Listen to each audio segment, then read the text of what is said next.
Вот я на мосту любви, на мосту желаний.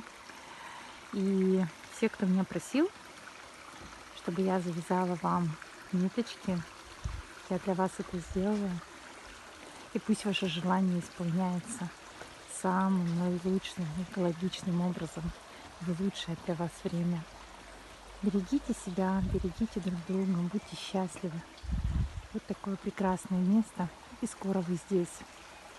Наполняйтесь этой красотой. Вот вы здесь, скоро будете идти по этому мосту.